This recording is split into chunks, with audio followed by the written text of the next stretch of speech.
জি, আওয়ামী লীগ আমলেও আমরা নির্যাতিত হয়েছি, আমাদের অধিকার স্বাধীনতা হরণ ছিল, আমরা সমাবেশ করতে পারি নাই, আমাদের নেতৃবৃন্দ ভাই বোনকে গ্রেপ্তারের চেষ্টা চলেছে, বাকরুদ্ধ করার চেষ্টা চলেছে, আমাদের সমাবেশ বন্ধ করে দেওয়া হয়েছে।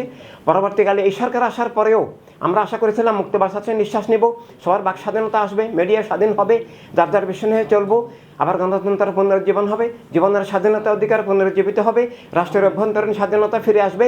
কিন্তু আমরা দেখেছি এই সরকারের আমলে শুধু ধোঁকা হয়েছে, এখানে আবার মব সন্ত্রাস, ধর্মের নামে অধর্ম, উগ্রবাদ, জঙ্গিবাদী দলগুলোকে প্রশ্রয় দেওয়া হচ্ছে, গণতন্ত্র হত্যা করা হয়েছে, সব দলের অধিকার স্বীকার করা হচ্ছে না, আমাদেরকে সংলাপে ডাকা হচ্ছে না, বৈষম্য করা হচ্ছে, বিভেদ করা হচ্ছে, আমাদের সভা সমাবেশ বন্ধ করা হচ্ছে, মিথ্যা অভিযোগ দিয়ে, মিথ্যা মামলা দিয়ে আমাদের নেতৃবৃন্দকে কারারুদ্ধ করা হচ্ছে, জামিন পর্যন্ত দেওয়া হচ্ছে না।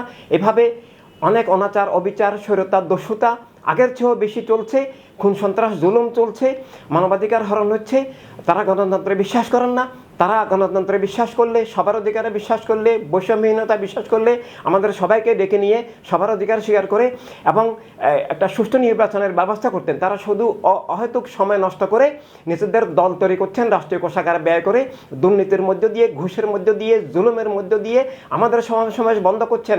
অথচ তারা রাষ্ট্রীয় প্রশ্রয়ে এবং রাষ্ট্রীয় কোষাগারে ব্যয় করে, রোডঘাট বন্ধ করে, এই মানিক মিয়া এভিনিউতে তারা সংসদ ভবনের সামনে রোড ব্লক করে বিশাল জনসভা করছেন। আর আমরা যখন সমাবেশের আবেদন করি, আমাদের সমাবেশের জন্য অনুমতি মিলে না। এই ধরনের বৈষম্য এবং স্বৈরতা এবং ফ্যাসিবাদ পুনরায় চলছে।